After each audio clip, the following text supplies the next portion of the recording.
नमस्कार मंडळी, मी प्रिया. तुमचं स्वागत आहे पॅनफुल डिलाइट्स या माझ्या चॅनलवर. आज आपण बनवणार आहोत पारंपरिक आणि खमंग असे गव्हाच्या पिठाचे तळणीचे मोदक. बाहेरून कुरकुरीत आणि आतून गोड सुगंधी सारणाने भरलेले. उकडीचे मोदक आपण नेहमी करतो, पण हे तळणीचे मोदक खास सणवाराला किंवा नैवेद्यासाठी बनवले तर चव दुप्पट लागते. कमी साहित्य, सोपी पद्धत आणि परफेक्ट खुसखुशीत टेक्स्चर. ही रेसिपी नक्की ट्राय करा. चला तर मग वेळ न घालवता सुरुवात करूया आजची ही स्वादिष्ट गव्हाच्या तळणीच्या मोदकाची रेसिपी.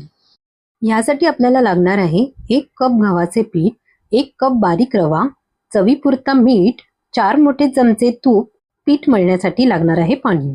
सर्वात प्रथम आपण गव्हाचे पीठ आणि रवा चांगले चाळून घेऊया. चाळून घेतल्यामुळे ह्यामधले दगड किंवा खडे बाजूला काढण्यात मदत होईल.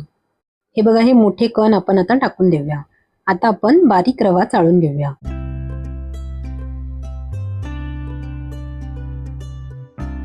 आता यामध्ये 1 छोटा चमचा मीठ घालूया आणि चांगले मिक्स करूया. इथे आपल्याला 4 मोठे चमचे तूप कडकडीत गरम करायचे आहे. मी इथे वितळलेले तूप घेतलेले आहे. 1 वाटी रवा आणि 1 वाटी गव्हाच्या पिठासाठी 4 मोठे चमचे तूप हे योग्य प्रमाण आहे. आता हे कडकडीत झालेले तूप आपण या पिठावरती ओतायचे आहे. आता हे तूप गरम असल्यामुळे आपण हे पीठ चमच्याच्या साहाय्याने एकजीव करूया.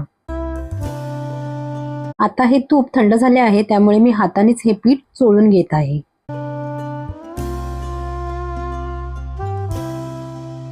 हे बघा, हे अशी मूठ मारल्यावरती गोळा तयार झाला पाहिजे, असे हे पीठ झाले पाहिजे. आता यामध्ये थोडे थोडे पाणी घालून हे पीठ मळून घ्यायचे आहे.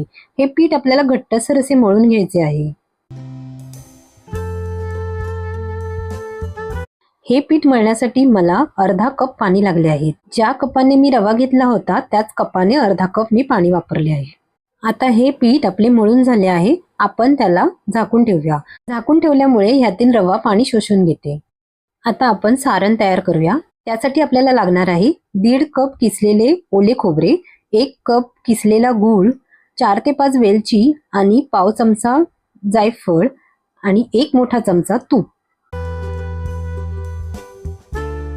सर्वात प्रथम गॅसच्या मंद आचेवर आपण एक पॅन ठेवायचा आहे. त्यामध्ये 1 मोठा चमचा तूप घालायचा आहे. तूप गरम झाले की त्यामध्ये आपल्याला ओले खोबरे घालून भाजून घ्यायचे आहे. हे मोदक 10 ते 15 दिवस टिकतात. त्यासाठी हे खोबरे सुके होईपर्यंत भाजायचे आहे, म्हणजे ते ओलसर राहिले नाही पाहिजे. आता यामध्ये 1 कप गूळ घालायचा आहे. माफ करा, गूळ घालण्याचा भाग चुकून रेकॉर्ड झाला नाही, पण मी तुम्हाला पुढची सगळी पद्धत व्यवस्थित दाखवते. आता यामध्ये वेलची आणि जायफळची पूड घालूया आणि चांगले परतवून घेऊया. आता हे सारण कोरडे झाले आहे, म्हणजे ते ओलसर नाही आहे, त्यामुळे आपण त्याला आता थंड करूया. ह्याला मी आता एका प्लेटमध्ये काढत आहे, जेणेकरून ते लवकर थंड होईल. इथे पीठ सुद्धा चांगले तयार झाले आहे. आपण आता या पिठाचे छोटे छोटे गोळे करूया. हे बघा, हे एवढ्या आकाराचे गोळे आपल्याला तयार करायचे आहे.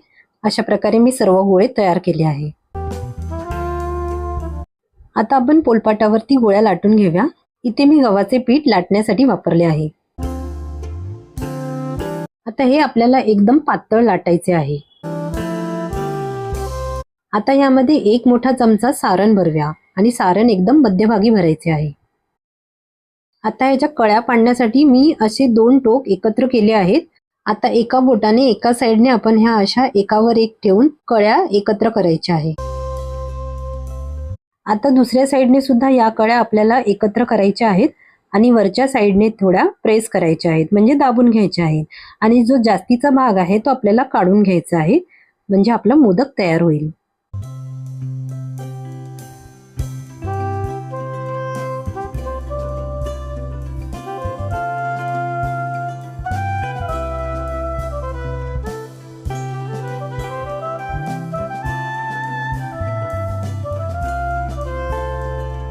हा बघा, अशा प्रकारे आपला एक मोदक तयार झाला आहे.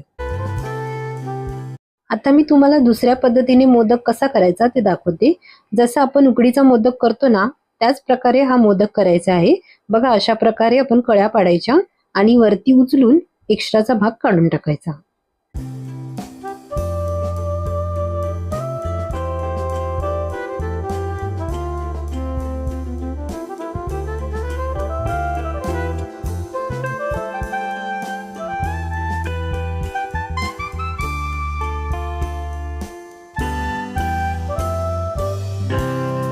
हा बघा, अशा प्रकारे दुसरा मोदक सुद्धा तयार झाला आहे. आता आपण हे मोदक तळायला घेऊ. तेल मध्यम असे तापले पाहिजे आणि गॅस आपला मिडियमच असायला पाहिजे. त्याच्यावरती आपल्याला हे 4 ते 5 मोदक एकत्र तळायचे आहेत. जर तेल कडकडीत तापलेले असेल तर त्यामुळे हे वरची पारी काळी होऊ शकते किंवा करपू शकते. त्यामुळे तेल हे मिडियमच असायला पाहिजे आणि तेल खूप घेऊ नका. हे असे अर्धवट मोदक वरती दिसले पाहिजे, जेणेकरून आपल्याला ते परतता येईल. हे मोदक आपल्याला लालसर होईपर्यंत तळायचे आहेत.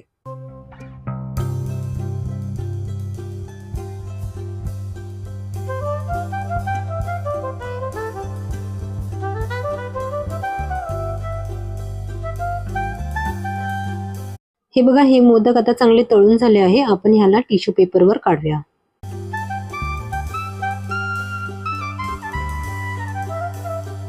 अशा प्रकारे आपण सर्व मोदक तळून घेऊया.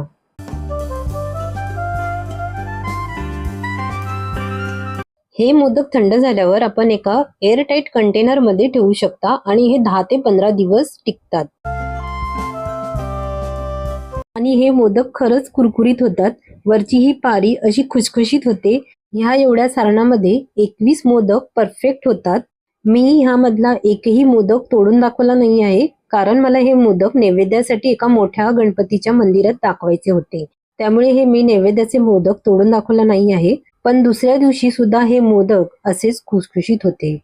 तर मंडळी, आपल्या खमंग आणि कुरकुरीत गव्हाच्या तळणीचे मोदक तयार झाले आहेत. बाहेरून छान सोनेरी रंग आणि आतून गोड सुगंधी सारण अगदी सणासुदीला शोभतील असे.